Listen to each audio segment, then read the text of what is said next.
नमस्कार प्यारे साथियों, GK with S R Vishnoi channel पर आप सभी विद्यार्थियों का बहुत बहुत स्वागत है। राजस्थान ज्योग्राफी का अध्ययन हम लोग कर रहे हैं। पहला टॉपिक कंप्लीट पढ़ चुके हैं, राजस्थान का सामान्य परिचय। दूसरा टॉपिक आज हम लोग शुरू करेंगे जिसका नाम है राजस्थान का भौतिक विभाजन, फिजिकल डिवीजन ऑफ राजस्थान। इसका हम लोग अध्ययन करने वाले हैं, तो आप सभी व्यवस्थित तरीके से हेडिंग बना लो। राजस्थान का भौतिक विभाजन दूसरा टॉपिक बहुत इंपॉर्टेंट है, समझने लायक है। राजस्थान भूगोल की रीढ़ की हड्डी का टॉपिक माना जाता है राजस्थान का भौतिक विभाजन। ये यदि आप बहुत व्यवस्थित तरीके से समझ लेते हैं तो ज्योग्राफी के अंदर आगामी जो टॉपिक है वो इसके बेस पर काम करेंगे। बहुत बेहतरीन तरीके से आप इसको समझे। राजस्थान का भौतिक विभाजन, राजस्थान का भौतिक विभाजन, physical division of Rajasthan, Rajasthan का भौतिक विभाजन। और इस राजस्थान के भौतिक विभाजन में हम लोग पर्वत, पठार, मरुस्थल और मैदान का अध्ययन करेंगे। पर्वत, पठार, मरुस्थल, मैदान। पर्वत, पठार, मरुस्थल, मैदान, जिसमें अरावली की पहाड़ियां भी इंक्लूड होगी। लेकिन ये चीज पढ़ने से पहले एक आप व्यवस्थित तरीके से समझिए कि राजस्थान में जो 4 भौतिक प्रदेश है सामान्य आधार पर, उनका निर्माण कैसे हुआ, जब पृथ्वी बनी उसका निर्माण कैसे हुआ, Pangaea, Panthalassa, Angara land, Gondwana land, 33 सागर क्या थे, आडी रेखाएं, अक्षांश, खड़ी रेखाएं, देशांतर। एक बार हम इन चीजों को बेसिकली समझ लेते हैं, तब हम जब पढ़ेंगे कि मरुस्थल 33 सागर का अवशेष है, अरावली की पहाड़ियां गोंडवाना लैंड का अवशेष है, तो वहां हमें मुश्किल नहीं लगे, चीजें कोई इजी लगे। इसलिए आप पहले एक पूरे प्रोसेस को समझिएगा।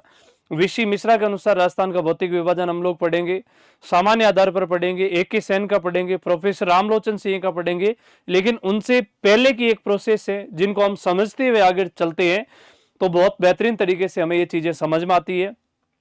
आप सभी विद्यार्थी ज्यादा से ज्यादा विद्यार्थियों तक इस चैनल को जरूर पहुंचाएं ताकि एक प्रेरणा मिले, एक मोटिवेशन का काम मिले।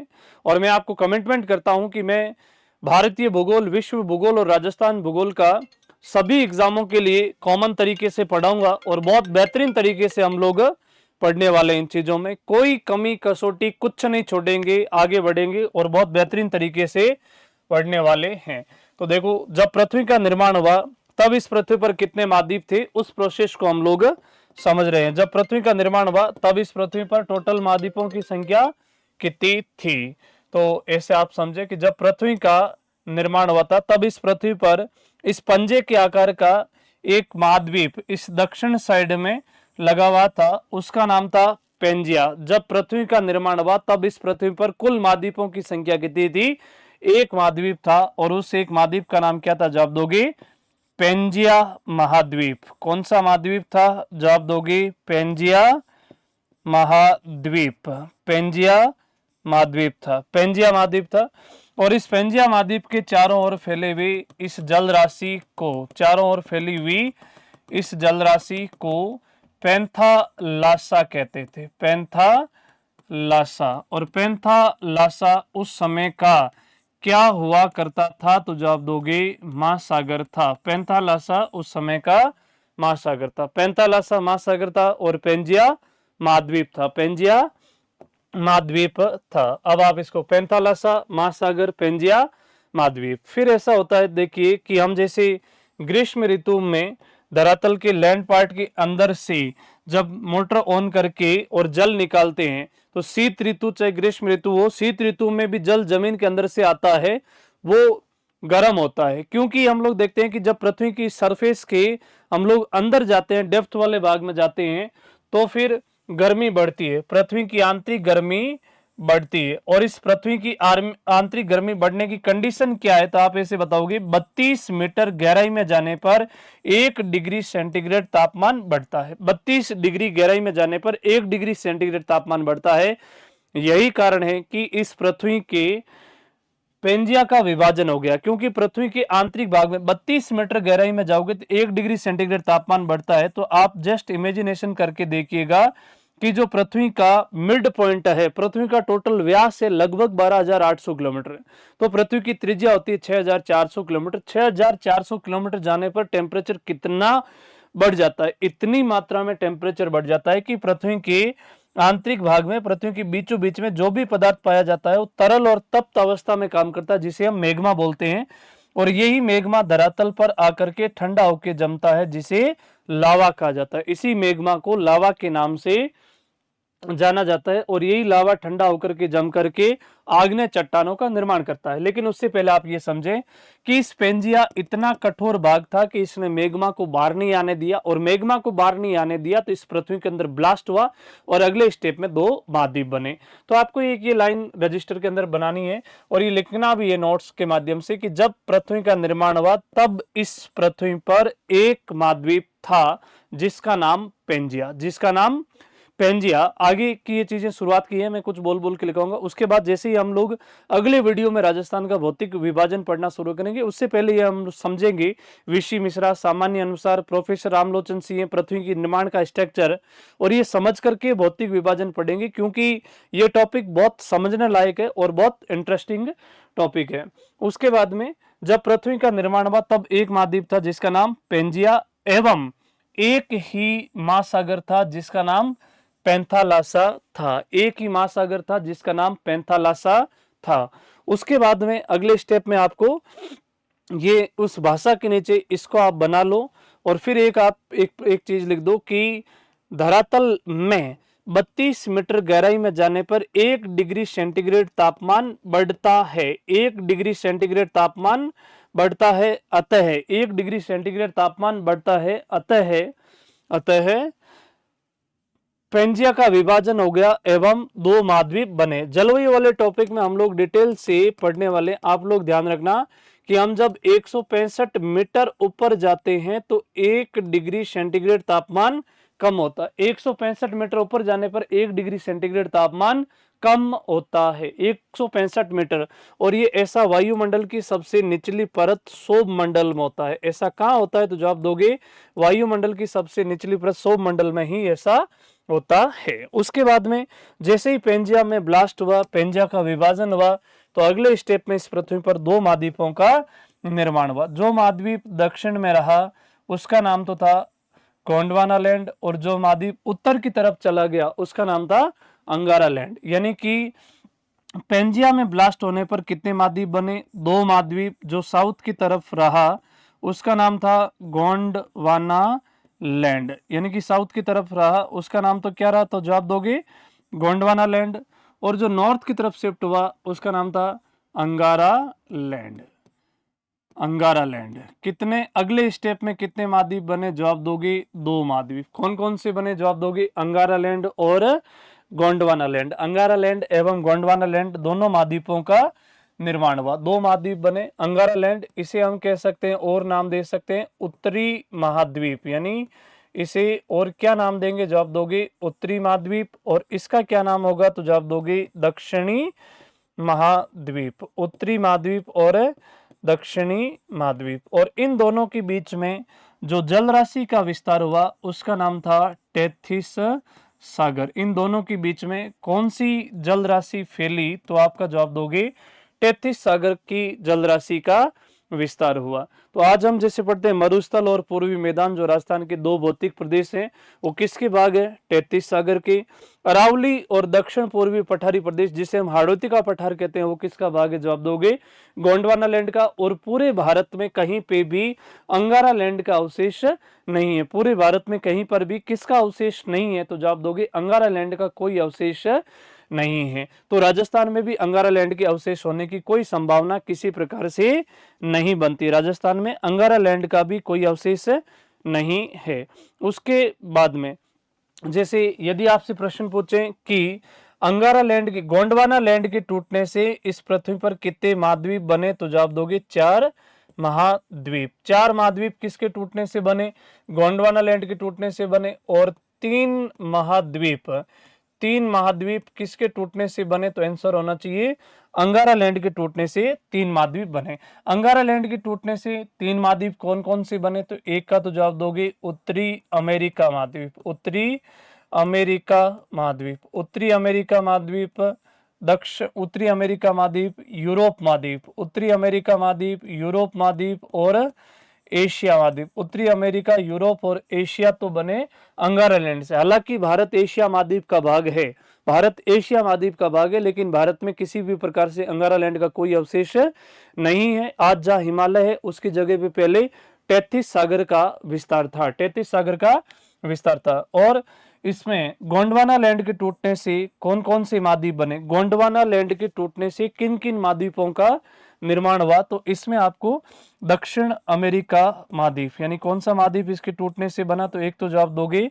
दक्षिण अमेरिका, दक्षिण अमेरिका महाद्वीप। दक्षिण अमेरिका के बाद में अफ्रीका, दक्षिण अमेरिका, अफ्रीका, दक्षिण America, Africa, Australia, Australia, Australia और अंटार्कटिका, ऑस्ट्रेलिया और अंटार्कटिका, ऑस्ट्रेलिया और अंटार्कटिका, दक्षिण अमेरिका, अफ्रीका, ऑस्ट्रेलिया और अंटार्कटिका, इन महाद्वीपों का निर्माण किसके टूटने से हुआ था, गोंडवाना लैंड की टूटने से। धीरे धीरे गोंडवाना लैंड की नदियां 33 सागर में गिरी और अंगारा लैंड की भी नदियां किस में गिरी, जवाब दोगे 33 सागर में। तो 33 सागर के लेवल को भर दिया और 33 सागर के लेवल को भरा तो इसकी जगह आज मरुस्थल का विस्तार हो चुका है। राजस्थान में मरुस्थल, और देखो सामान्य आधार पर राजस्थान के मरुस्थल भौतिक विभाजन को 4 भागों में बांटेंगे, 4 में से 2 भौतिक मरुस्थल और जो पूर्वी मैदान का पोर्शन है वो तो बना हुआ है किससे, तो जवाब क्या दोगे 33 सागर से।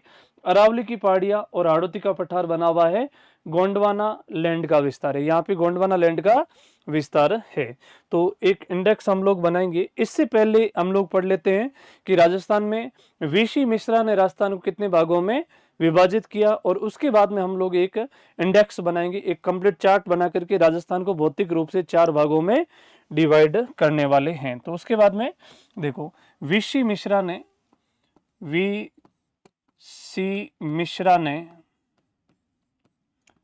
वीसी मिश्रा ने सर्वप्रथम राजस्थान का भौतिक विभाजन किया, भौतिक विभाजन किया। वीसी मिश्रा ने राजस्थान का सर्वप्रथम भौतिक विभाजन किया, वीसी मिश्रा ने राजस्थान का सर्वप्रथम भौतिक विभाजन किया। कब किया, तो जवाब दोगे 1968 में, 1968 में। इनकी पुस्तक राजस्थान का भूगोल, इनकी पुस्तक राजस्थान का भूगोल, किस बुक में इन्होंने किया था, तो जवाब दोगे राजस्थान का भूगोल। इनकी बुक का नाम था राजस्थान का भूगोल। और राजस्थान को कौन से 7 भागों में बांटा, तो आप लोग देखोगे पश्चिमी या शुष्क मरुस्थल, शुष्क मरुस्थल। प्रश्न आपसे पूछा जा सकता है निम्नलिखित में से कौन सा वीसी मिश्रा के अनुसार एक राजस्थान का भौतिक प्रदेश नहीं है, शुष्क मरुस्थल। उसके बाद में सेकंड है अर्ध शुष्क मरुस्थल, अर्ध शुष्क मरुस्थल, अर्ध शुष्क मरुस्थल, सेमी एरिड डेजर्ट। उसके बाद में तीसरा उत्तरी नहरी क्षेत्र, उत्तरी नहरी क्षेत्र, उत्तरी नहरी क्षेत्र, उत्तरी नहरी क्षेत्र के बाद में अरावली प्रदेश। इनके अनुसार चौथा प्रदेश कौन सा इन्होंने हेडिंग में डिवाइड किया, तो जवाब दोगे अरावली प्रदेश। अरावली प्रदेश के बाद में पांचवा भौतिक प्रदेश, वीसी मिश्रा के अनुसार 5वां भौतिक प्रदेश पूर्वी कृषि औद्योगिक प्रदेश, पूर्वी कृषि औद्योगिक प्रदेश, पूर्वी कृषि औद्योगिक प्रदेश। उसके बाद में छठी हेडिंग दक्षिण पूर्वी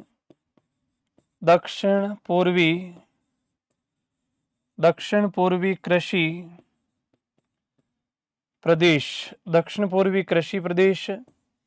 और 7वीं और अंतिम हेडिंग इनके अनुसार थी चंबल के बिहड़, चंबल के बिहड़। नदी वाले चैप्टर में हम लोग पढ़ेंगे इसको डिटेल से, चंबल के बिहड़, चंबल के बिहड़।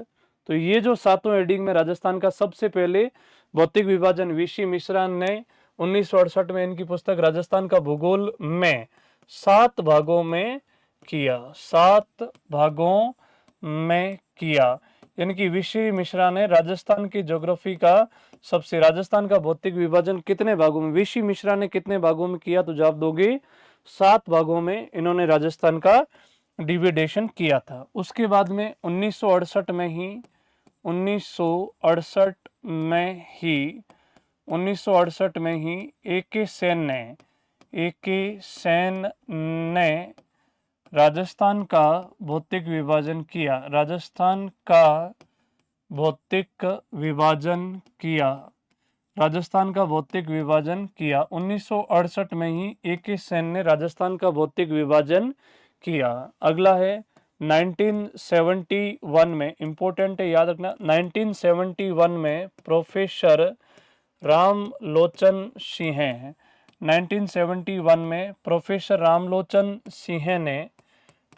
रामलोचन सिंह ने राजस्थान का भौतिक विभाजन किया, राजस्थान का भौतिक विभाजन किया, राजस्थान का भौतिक विभाजन किया। 1971 में प्रोफेसर रामलोचन सिंह ने राजस्थान का भौतिक विभाजन किया। अगला है राजस्थान को 12 उप भागों में बांटा, राजस्थान को 12 उप भागों में बांटा, राजस्थान को 12 उप भागों में बांटा है। तो राजस्थान को कितने उप भागों में डिवाइड किया, जवाब दोगे 12 उप भागों में। ये ध्यान रखना, 14 मई 2023 को ईओआरओ का एग्जाम हुआ था, उसमें प्रश्न पूछा गया राजस्थान को कितने उप भागों में बांटा गया, जवाब दोगे 12 उप भागों में बांटा गया है। राजस्थान को 12 उप भागों में विभाजित किया गया है, राजस्थान को 12 उप भागों में विभाजित किया गया है। उसके बाद में अगला हम लोग अब सामान्य आधार पर या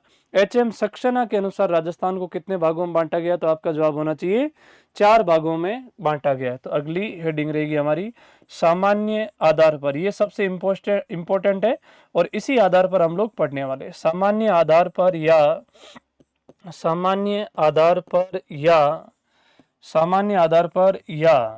एचएम सक्सेना के अनुसार, सामान्य आधार पर या एचएम सक्सेना के अनुसार, सामान्य आधार पर या एचएम सक्सेना के अनुसार राजस्थान को 4 भागों में बांटा गया है, राजस्थान को 4 भागों में बांटा गया है, राजस्थान को 4 भागों में बांटा गया है। तो राजस्थान को कितने भागों में डिवाइड किया गया, जवाब दोगे 4 भागों में। सामान्य आधार पर या एचएम सक्सेना के अनुसार राजस्थान को कितने भागों में डिवाइड किया गया, जवाब दोगे 4 भागों में बांटा गया, 4 भागों में डिवाइड किया गया है। तो वो राजस्थान के 4 भौतिक प्रदेश कौन कौन से हैं, इनके बारे में हम लोग पहले एक डायग्राम के माध्यम से समझेंगे, उसके बाद फिर हम लोग थ्योरी पढ़ना शुरू करेंगे कौन कौन सी चीज़ों में राजस्थान को कहाँ कहाँ से विभाजित किया गया है।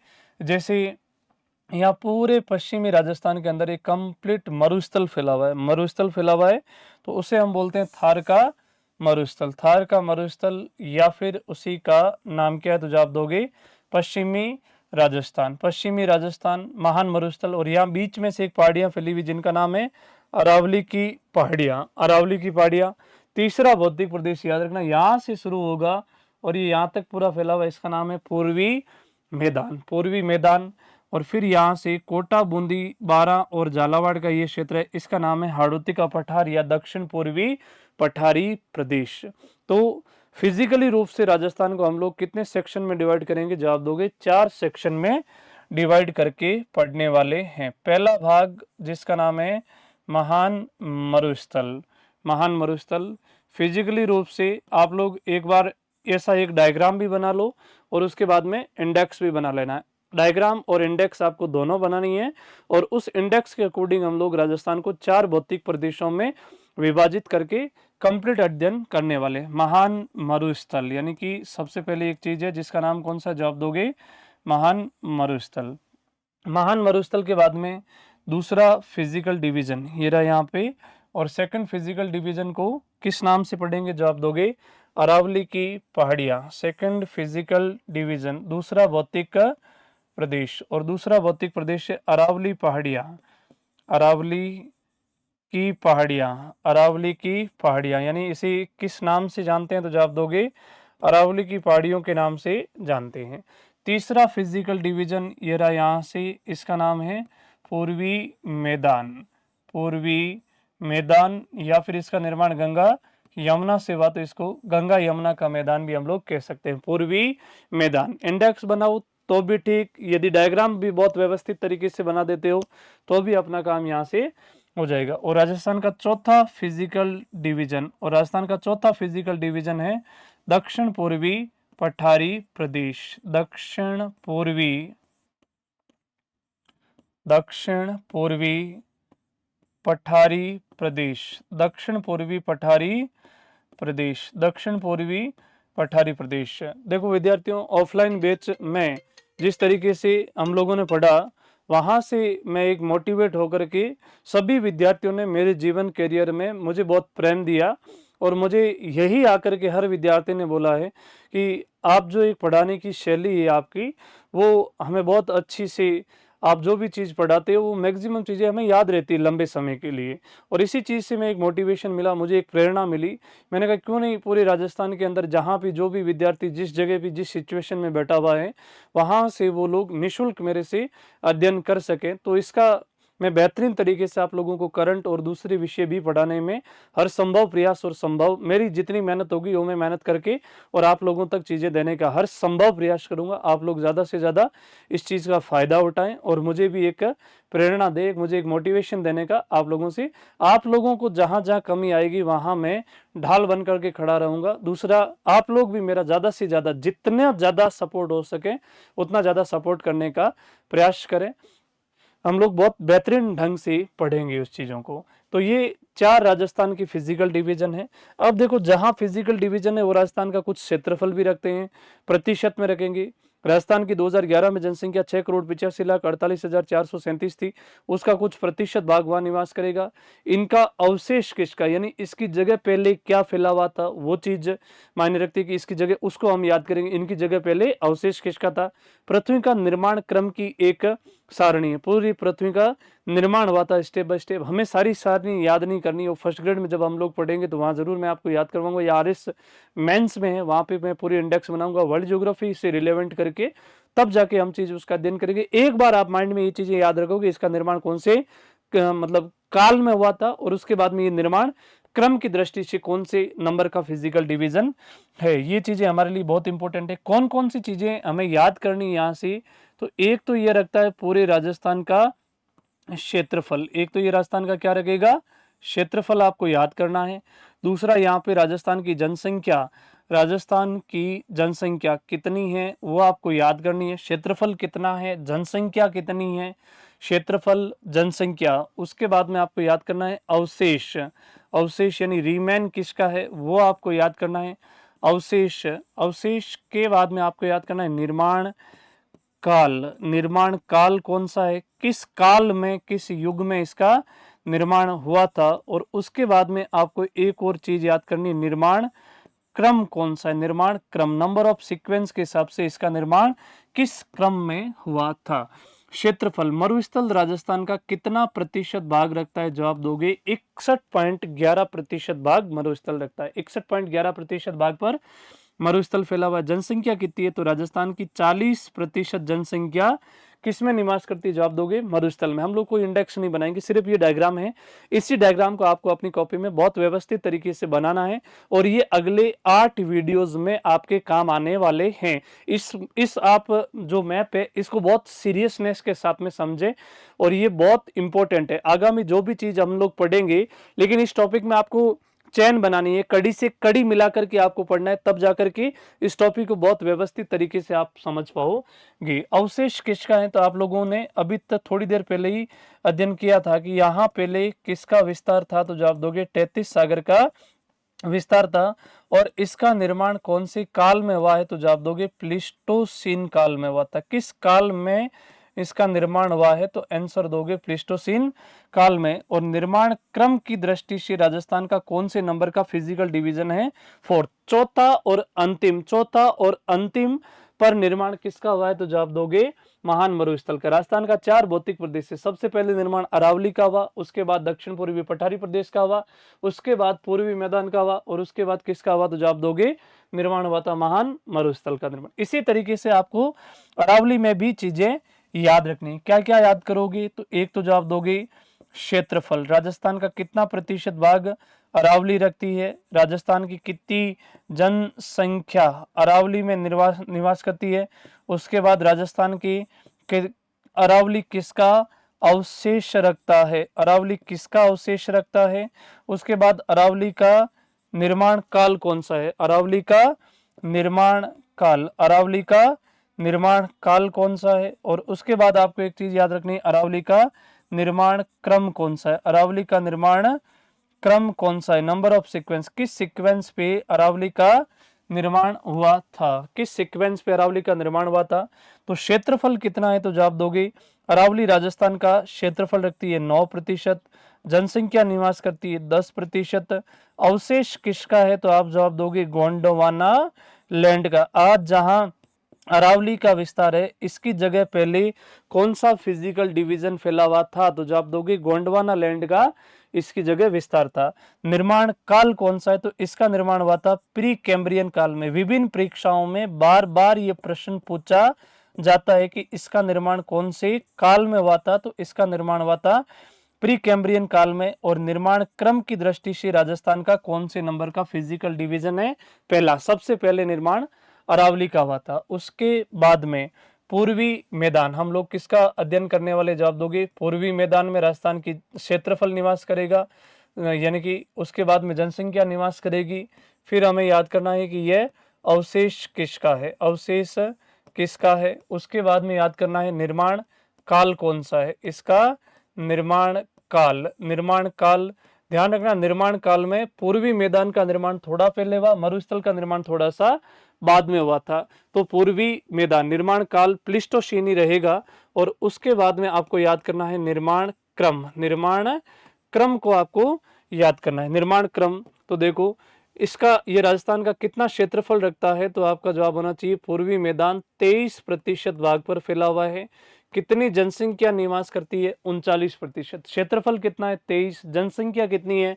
39। अवशेष किसका है? तो इसकी जगह भी पहले 33 सागर फैला हुआ था। किसका निर्माण हो रखा है? तो जवाब दोगे निर्माण इसका किससे हुआ है? तो जवाब दोगे 33 सागर से हुआ। दूसरी आप चीज याद करना, भारत को भौतिक रूप से 6 भागों में बांटा गया है, और इन 6 में से भारत के 2 फिजिकल डिवीजन राजस्थान में आते। कौन सा?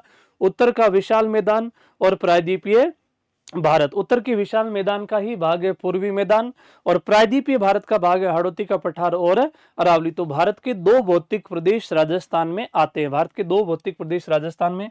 और निर्माण क्रम की दृष्टि से ये राजस्थान का तीसरा भौतिक प्रदेश है, 3rd फिजिकल डिवीजन है। कौन से नंबर का फिजिकल डिवीजन है? जवाब दोगे तीसरा भौतिक प्रदेश है। उसके बाद में आपको याद रखना है किसके बारे में? जवाब दोगे दक्षिण पूर्वी पठारी प्रदेश, या इसका नाम और भी हमें क्या मिलता है इस फिजिकल डिवीजन का? तो जवाब दोगे हाड़ौती का पठार, हाड़ौती का पठार इसे कहते हैं। इसमें आपको क्या चीजें याद करनी? एक तो क्षेत्रफल, क्षेत्रफल के बाद में जनसंख्या, जनसंख्या के बाद में अवशेष, जनसंख्या के बाद में अवशेष, अवशेष के बाद में निर्माण काल, अवशेष के बाद में क्या चीज याद करोगे? जवाब दोगे निर्माण काल। और निर्माण काल के बाद में आपको याद करना है निर्माण क्रम, निर्माण क्रम। ये चीजें इसमें बहुत इंपॉर्टेंट है आप सभी विद्यार्थियों के लिए। क्षेत्रफल कितना है? तो जवाब दोगे 6.89%। पॉपुलेशन कितनी है? 11%। अवशेष किसका है? बताओगे गोंडवाना लैंड का अवशेष है। इसकी जगह किसका विस्तार फैला हुआ था? गोंडवाना लैंड। निर्माण काल कौन सा है? तो इसका याद रखोगे क्रिटेशियस काल में, क्रिटेशियस काल में इसका निर्माण हुआ था। क्रिटेशियस काल, कौन से काल में हुआ था?